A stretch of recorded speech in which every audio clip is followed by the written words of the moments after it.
नमस्कार, मी गौरी सूर्यवंशी. एस मराठीमध्ये आपलं स्वागत. वळूया आजच्या बातमीकडे. दिंडोरी येथे दिनांक 31 मे रोजी शनिवारी रोजी रात्री 8 वाजता जाधव वस्तीवर रुद्र अमोल जाधव वयवर्ष 4 हा चिमुकला बिबट्याने केलेल्या हल्ल्यात मयत झालाय. आजोबा दत्तात्रय जाधव यांच्याबरोबर घरात जात असताना लपून बसलेल्या बिबट्याने रुद्रवर झडप घातली व त्याला दत्तात्रय जाधव यांच्या हातातून हिसकावून नेले.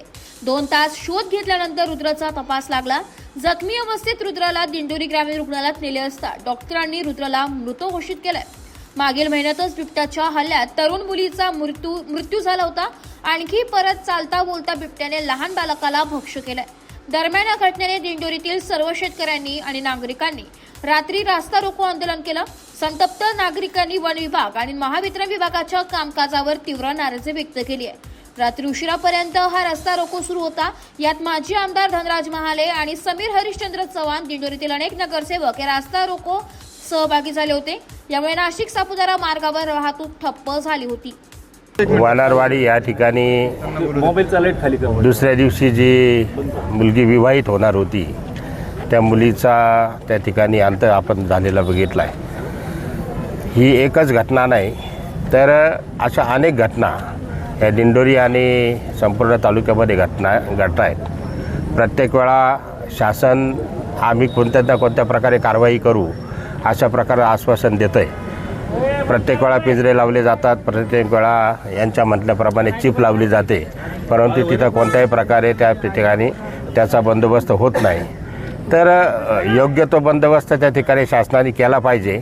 नाहीतर माझ्या मते तर असं सांगितलं पाहिजे की आमच्या हा दिंडोरी पेठ विधानसभा मतदारसंघ हा आदिवासी बहुल मतदारसंघ आहे आणि आत्तापर्यंत बघितलं असेल आपण की आदिवासी भागामध्ये ह्या घटना घडत नाही. कारण की त्या ठिकाणचे आदिवासी ह्या बिबट्यांना वाघांना न घाबरता यांचं जे असेल तो काही शेवटचा बंदोबस्त करून टाकतात. तर ती तरी परवानगी आम्हाला सरकारने द्यावी की जेणेकरून त्या ठिकाणी आम्ही ह्या वाघांचा किंवा बिबट्यांचा बंदोबस्त करून टाकू. अशा घटना त्या ठिकाणी पुढे होणार नाही. कारण कुठंतरी एका बाजूला जर बिबट्या मारला, वाघ मारला तर फार मोठ्या प्रमाणात त्या ठिकाणी आमच्यावर गुन्हे दाखल होतात आणि आमचं जर जवळचं जीवाचं भावाचं रक्ताचं अशा प्रकारचं जर कुठंतरी त्या ठिकाणी आम्हाला त्याच्यापुढे ह्या होतं तर हे प्रकार होऊ नये यासाठी खऱ्या अर्थाने शासनाने आणि त्या ठिकाणी प्रयत्न केले पाहिजे. आणि जेणेकरून जर शासनाकडनं होत नाही तर मग आम्हाला आमच्या हातात कायदा घेण्यासाठी त्या ठिकाणी शासनाने परवानगी द्यावी.